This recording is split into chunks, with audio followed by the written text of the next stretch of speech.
Positive psychology and happiness is all about like raising your level of self-awareness so that you can mindfully choose again. So if you have a negative thought, then you get to choose a more positive one, or you get to choose to implement an intervention. If you don't have the mindfulness or the awareness, then you just kind of blindly go through life and you're just kind of doing things the way that you've always done them. So it's really about understanding first of all. And I got asked this question by a journalist once, and she was like, Nick, you've got this book that teaches you how to be happy in 30 days or less, but you really think that you can change your mindset in a month? And I was like, change your mindset in a month? You can change your mindset in a moment.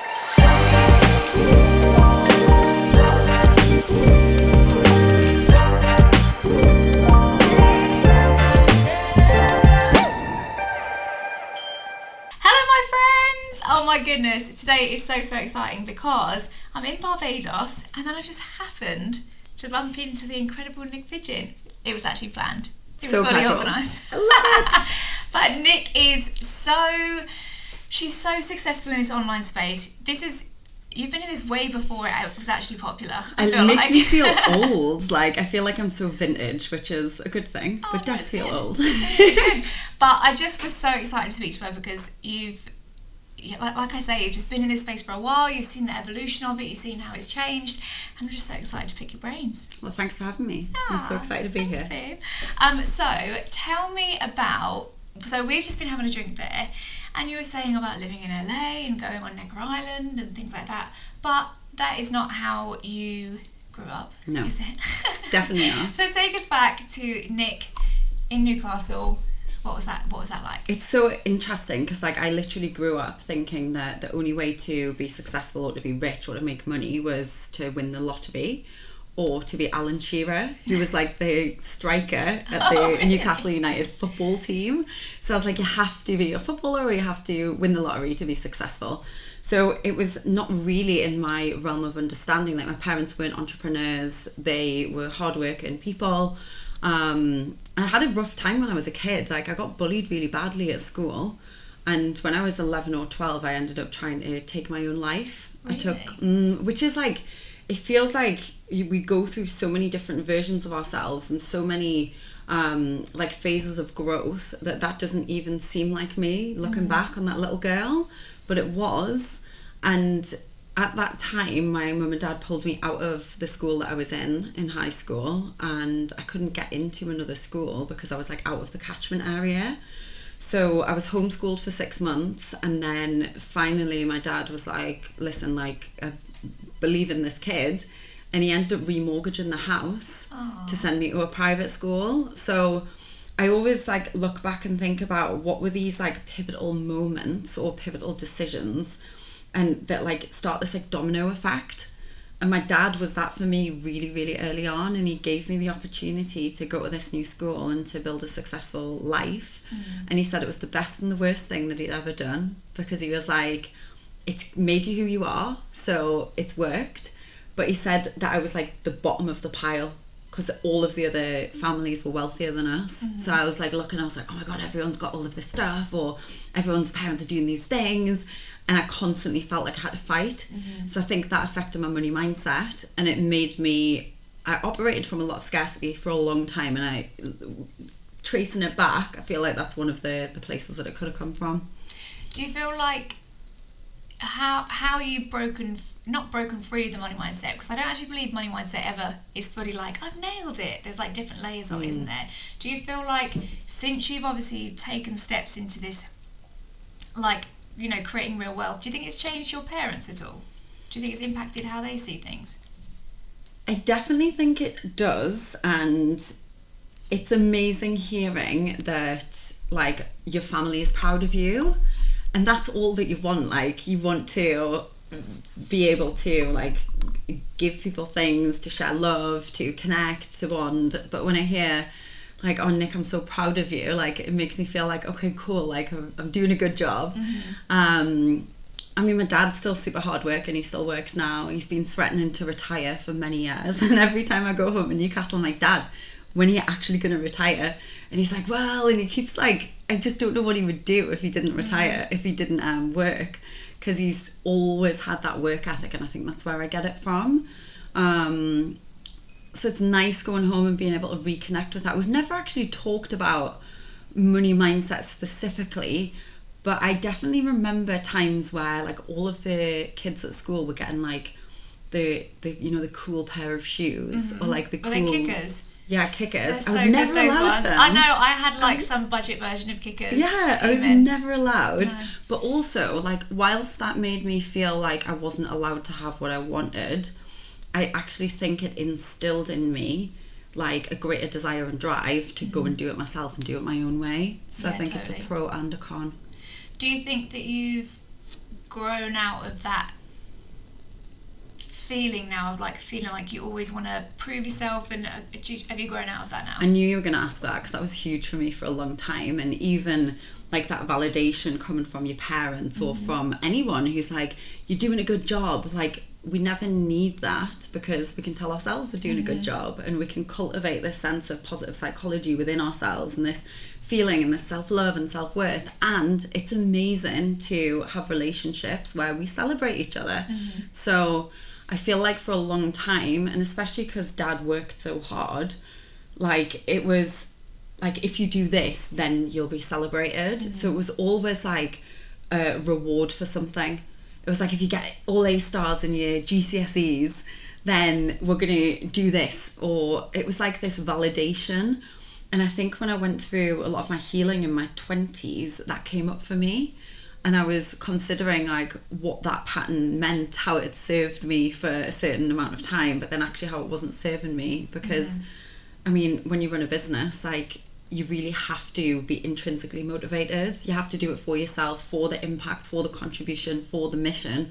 If you're just doing it to prove something to someone, then it's not going to be a fulfilling journey for you. Yeah, totally. I had that same feeling because I started out I was a professional dancer, and for ages everyone was like, oh, when are you going to get a real job? When are you going to start doing it? And that was my drive, to prove people wrong.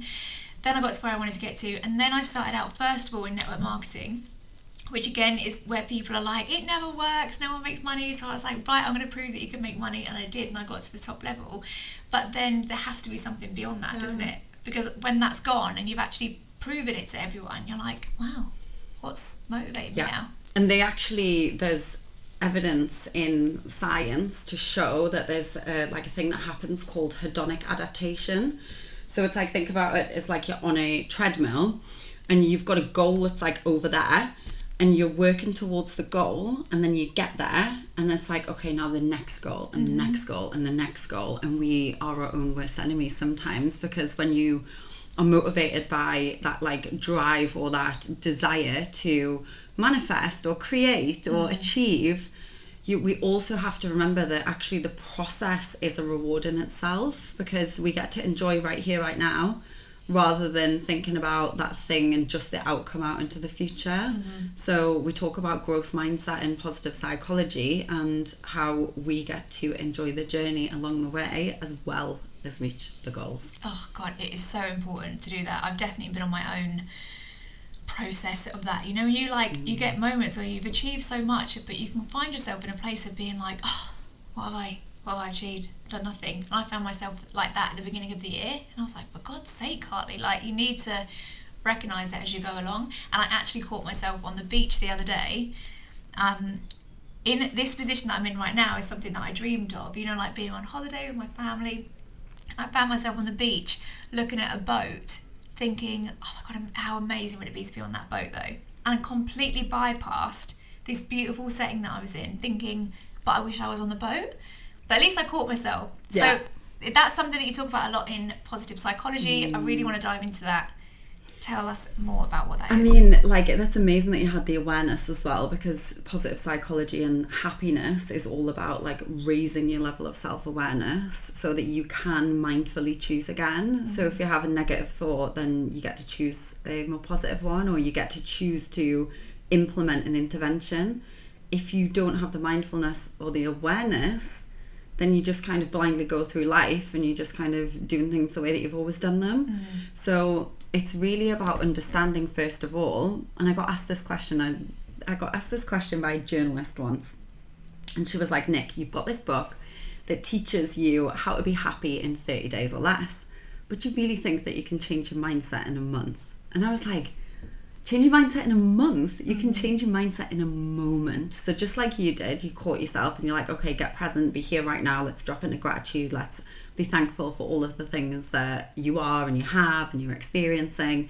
Like, positive psychology is about the evidence-based science that tests the tools and the really simple interventions and shifts and choices that we can make, and teaches us how we can live flourishing and thriving lives. And it's not even hard.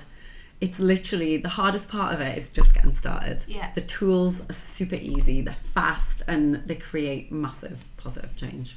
100%. And don't you think that, like, now you have created massive success and created wealth, I hear this all the time from so many people, do you not think that happiness is just the main goal?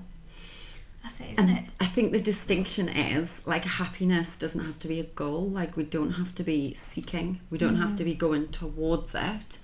We can already have it right now. So I think, like, people want to experience happiness, but it's not a destination. So it's more about what can you do right now inside of yourself or inside of your day, so that you get to tap into more joy or more connection, more meaning, more purpose, that sense of, like, positive emotions, and deepen relationships as well, because that's a big part of positive psychology. So it's like, what can you do to really start to make the shifts that compound over time? So it's like, it might not seem like a lot when you do it one day, but when you've been doing it for 10 years every day, like, you're a whole new person. So do you have a morning routine? Do you have, like, a happy routine? Do. I love it. A happy routine. Yes, I do. So every morning I wake up in gratitude. So I say, thank you, thank you, thank you. Thank you for this day. I am grateful in every possible way. That's my first thought. Then I grab my phone and I have, on YouTube, I've downloaded a lot of, like, meditations. I'll put on Abraham Hicks to start off with. And I just love, like, feeding our minds with, like, positive things. So I'll do that. Then I do a Joe Dispenza breath work. And that really helps, like, energize me for the day. I will write down my goals. So I, like, reconnect with my intentions and consider what I want to do for the day or how I want to move through the day. And then I always move my body. So even if it's just, like, a walk, or it's, like, a short, like, yoga flow or Pilates, which I love, I'm a new convert. I always like to move my body, because when you move your body, you move your mood. And it's something that's super important for me. Totally. So, you know, when you said you write down your goals, I'm so interested. What are your goals now? What are you focused on? I love it. So I always actually write my goals down as if I already received them. So I say, I'm so happy and grateful for, and I have goals, like, I'm writing another book. Nice. So I write down, like, the best possible book deal for that new book, which is a positive psychology informed guide to suicide prevention. Wow. So it's like, now is your chance, and it takes it a lot deeper. So I lost 3 of my best friends. They died by suicide. Oh my God. And obviously the experience that I had when I was younger, it's something that I always knew was some sort of a calling for me, but I didn't really honour that call until, like, I couldn't ignore it anymore. So as soon as I decided to write the book on this topic specifically, like, all of this energy showed up and everyone's like, oh my goodness, that sounds amazing, like, loads of support for it. So I'm definitely in that. I'm currently learning how to fly. So I love it. That's, like, an exciting thing. It's, like, one of the things on my goal board that I had put off forever. And I just decided this year, I was like, you know what, I'm just going to start. And then once you start, you get excited about it. So that feels really good. I want to grow our positive psychology coach certification and get that out to thousands of people every year all around the world, because I know the power of that ripple effect when we're using the tools. But there's also research that shows when you're in a positive psychology coaching relationship, so let's say you're coaching me, I go back to my family or I go to the post office and I'm chatting with someone, because you and I have had a coaching conversation, my well-being's raised, and then that impacts, like, everyone that I come in contact with through my day. So it just blows my mind, like, what's possible when we start to, like, activate each other and we start to really drop into these tools. So that's a big vision for me, to have positive psychology be a household name. Like when I started, it was weird. Like I was weird because I was into positive psychology and nobody knew what it was. Now it's becoming more mainstream and people are talking about it in media and it's becoming more normal, which is good. So your certification then, you can teach someone how to become a positive psychology coach. Love that. Oh yeah, Tell us absolutely. more about that. So positive psychology is the science of how individuals, businesses and communities can thrive. Coaching, obviously you know what coaching is. It's supporting someone through questioning and inquiry in a relationship where you trust that the student or the client knows what's best for them and they can kind of uncover answers and move towards a goal.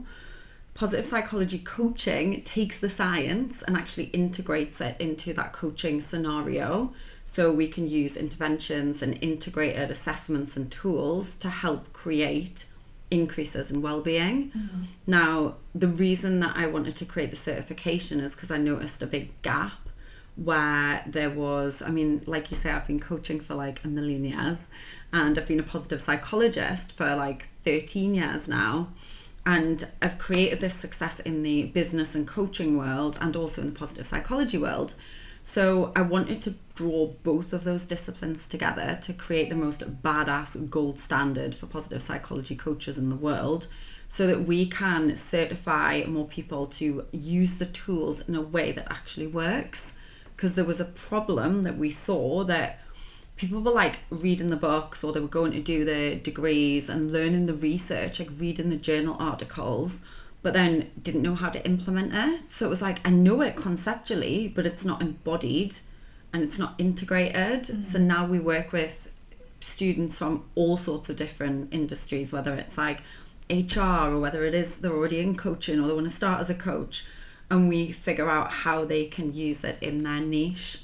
So someone could come to us and they're like a teacher or they're a barber and they work in a hair salon and they want to bring positivity and positive psychology to all of their clients in a coaching way. Super awesome. That's so good because it's not like so it's something that you could almost lay out on top of what you're already doing as well. And I think that's the distinction because there's a lot of certifications or courses out there that just teach the science, but we wanted to work more closely with our students to really say like, who are you? What do you do? Do you have a business already? Like, what do you love? Like, what type of students are you going to work with? And then how will that work for them? Because it's going to be slightly different. Some people want to take the framework and use it exactly as I created it. Other people are like, yeah, but Nick, I want to run a retreat in Barbados and I want to deliver it at a retreat, or various different ways. And I think that's important when it comes to building a business. You want to do it on your terms and you want to do it in a way that feels really good and aligns with your personality, because you're going to be doing this for a long time. Like, I know that this is my life. I'm 35 and I'm not going anywhere, okay? I'm like, this is what I'm doing. So you better enjoy the journey. So good. I think there's so many people I think that would be interested in diving into that and knowing more about it, especially in the workplace. I feel like if you can bring some of that into the normal everyday workplace as well, it makes it a lot more tolerable. Yeah, exactly. And I just think it's such an opportunity because we I think we've seen through like the pandemic and stuff like a real shift in values, and we're really starting to understand the importance of doing something that feels purposeful for us.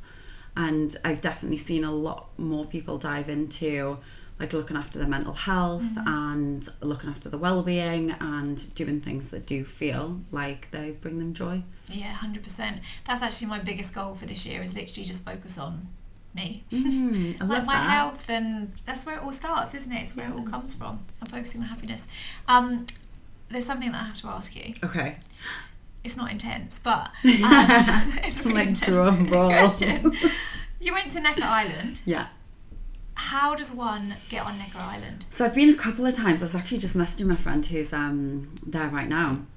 So one of my best friends, Natalie, she created a group called The Collective, and we became friends in like 2015 when we both moved to Los Angeles and hit it off.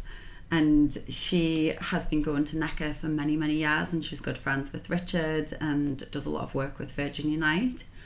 And she said to me, she was like, Nick, like, if I put a trip together, would you come? Like, I'm thinking of doing this. I'm like, heaven, yes, I'm in, count me in. And then it was like so wild because there was a hurricane on Necker, so we ended up not going. I think we were supposed to go in like 2016. We ended up going in like 2018 or 2019 the first time, gathering together as the first ever women's group who'd gone to Necker, which felt very special. And doing a lot of work with Virgin Unite as well. So we do a lot of philanthropic projects with entrepreneurs all around the world and get to mastermind on that gorgeous, magical island as well. We also did safari with Sir Richard Branson. I just went to Morocco to his place, and then we went back to Necker as well a few months ago. And it felt even more special to go back a second time because I felt like I knew my way around, like I knew the staff. I was like, this is so cool. And obviously Richard as well. Like, let's just acknowledge him because he's such an epic role model and person. It feels very special to be able to get those moments together with him. That's so epic. We're not just like a total pinch me moment, like. Yes and no, and I'll tell you why no, because I'm like a little space cadet and I live in my vision all of the time. So when I'm doing like my meditations or I'm doing my visualizations or writing out my goals, I feel like I'm already there. So I remember, this is like a random memory. I was in like this restaurant once and I was with my friend in New Zealand and she was like, Nick, Earth to Nick, are you there? And I was like, oh yeah. And she was like, what were you just thinking about? And I was like, oh, I was just like on Necker Island, like in my vision. And that was like in 2015 before I'd even been invited to go. So I'd always like held the intention and the desire to get there, and then it just kind of fell into place that I got invited, and the rest is history. And he actually just put me on his blog. He did an article about my story. I saw that, yes. So crazy, right? And one of the things that I love about that is he said he was going to do it. He was like, Nick, I'd love to do like a reflection on your journey from getting initial business investment in 2012 or 2013 with Virgin Startup Loans to coming back on Necker and bringing like so many of your students who've also made millions too. And I just love to learn from what people do as well as what they say. So he had said he was going to do that, and the fact that he actually did meant so much to me because it meant he's a man of his word. And I think we can learn so much from that. Yeah, so true, especially when there's so much that he's probably dealing with and thinking about, and so many people that he's trying to help. Even when you're at that top level, when it would be quite easy for some to think, well, people will understand if I don't do it. Yeah, exactly. Yeah, it means a lot, doesn't it? Exactly. So the people who are starting out in this online space, they're hustling, they're grinding, it's all like this big mess, and they're like, oh my God, I just want to get there. What do you think the difference is between the person that's in that hustle mode and the person that's like just making enough to get by and is like, it's a grind, to where it just flips and steps over into that 6-figure, 7-figure? What do you think that those tweaks are? A couple of things. So you don't need to build a business that looks like either of our businesses or anybody else's business on the internet. It's really important that you learn from other people and you learn what works, but I really believe in doing it your way, in a way that aligns with your personality, in a way that aligns with your lifestyle goals, like your family, how you want to actually live out your day, and start from that place and work backwards with a business strategy that actually supports the bigger vision. I, for a long time, I mean, I've worked with mentors who've got like businesses in the like hundreds of millions, and I used to look and say like, oh, I need to do all of the things that they're doing right now. Like patience is something I've had to learn as a business owner. Oh, same. Yes. And it was messy for me as well. Like, I think it's important not to like think that we all have to have it all figured out already. Like, it was messy for me from like 0 to 6 figures, and even more messy from 6 to 7 figures. And then we started to systemize and streamline. But one of the things that I did when I started to systemize and streamline was I got really, really clear on who I am and how I like to work. So I did my human design profiles, I did my Myers-Briggs, I did my Gallup Strengths Finder, and we use those things every single day in our company now to make decisions about who does what work, what gets delegated where, how we work in our genius zones, how I best show up. And it's been the best thing because now I have a business that I love and it doesn't really matter about anyone else's. It's like the more you get to love what you do and it's in alignment, the easier it's going to be for you to get results. I also believe in both the value of hard work and also rest, self-care and well-being. And I think there's this conversation where it used to be like the Gary V hustle harder and you'll get more success. Then the pendulum swung to rest more, self-care and do that and then you'll get success. And it's always both. It's like the integration of both of the sides that actually gives us the greatest opportunity to live and breathe and grow in a way that feels really, really good. I so agree. I've been saying the exact same recently. It's like there's the two extremes, but it is somewhere in the middle, isn't it? And I do think actually understanding that even someone like myself, and I'm probably you as well, just mega ambitious and mega like action taker, actually sometimes the action that you need to take is the slowing. And even being out here, it's been so good to just get a bit of clarity and, you know, just breathe. And like being in nature and being grounded and stuff as well, and having the opportunity to like go in the ocean. And I mean, even just like before we like got on a camera, like chilling, connecting, like meeting new people, like all of those things add to the richness of life. And I always say like relationships are the real rich. So what's the point in making millions of dollars if you've got no one to share it with? Or what's the point in hustling and getting to the goal, but then you're like, oh, like I don't even want to be here, or I don't like my life. And there's so many people who unfortunately find themselves in that position. So I just love to be in the conversation of like, how can we get it right now and exercise both the hard work but also the patience and the knowing that we'll get to where we want to go when it's right. 100%, I totally agree. I could ask you so many more questions. I've got one more. I've got a couple of quick fire questions that I want to ask you. But first of all, I just want to ask you, where do you see this online space going? For someone that's thinking, oh, I want to get involved in it, but I feel like I'm late to the party. Oh my goodness, you're literally right at the beginning, okay? So whilst coaching is the second fastest growing industry on the planet, there's still only, I think it's 1 or 2% of the world that know what personal development is. Really? Yeah. Isn't it ridiculous? Oh my It's like God, ridiculous. how So are they living? you're literally right at the beginning. So whilst I've been doing this for like almost 15 years now, it's like, it's still just the start. So there's no better time than right now to actually get going because you're still at the beginning. So you can kind of ride the wave and like get into the momentum and you'll be a leader and you'll be at the forefront of something that is only going to get bigger. The other thing that I see happening is more regulation. So because it is a relatively new industry, there wasn't like regulatory bodies. And when we've created the certification, that's one of the things that I've been really proud of and really intentional about, is creating something that's really good, that's going to stand the test of time, that we create really good coaches and it's not just come and buy this thing for like $10 and we'll sign a certificate. So I think more regulation, and then the introduction of AI as well.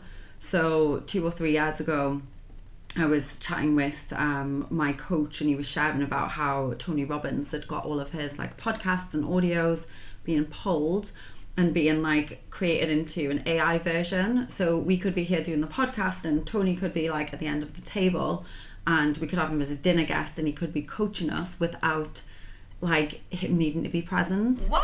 So I think if you want any more motivation to get started right now, you want to get started right now, and there's still the human element, and you can be a leader who has access to those type of things. So you can have your own hologram or however it goes down in the metaverse.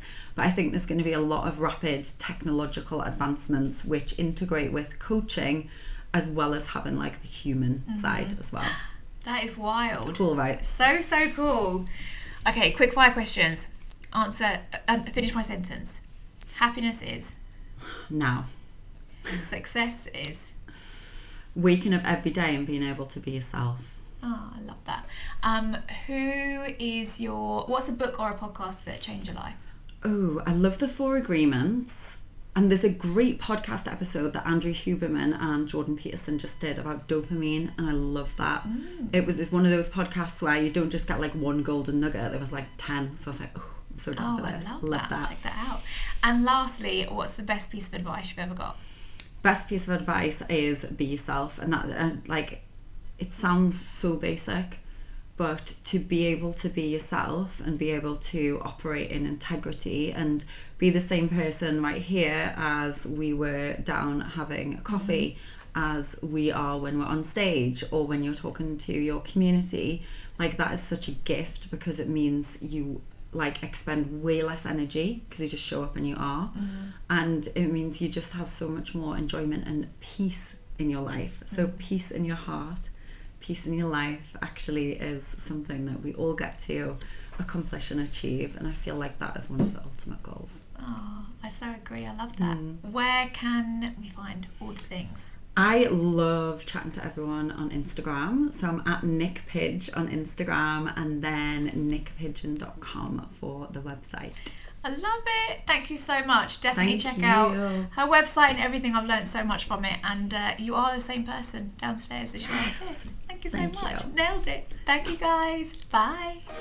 Hey, just a quickie. If you loved this episode, which I'm sure that you did, it would mean so much to me if you would head over to iTunes or Spotify or wherever you listen to this and leave me a 5-star review. It means so much, and it does make, honestly, such a massive difference to how we're able to grow this podcast. And also make sure that you subscribe as well. If you hit that subscribe button, you will never miss one of our episodes. Share this with anyone else that you think will find it valuable, and I so appreciate all of your support.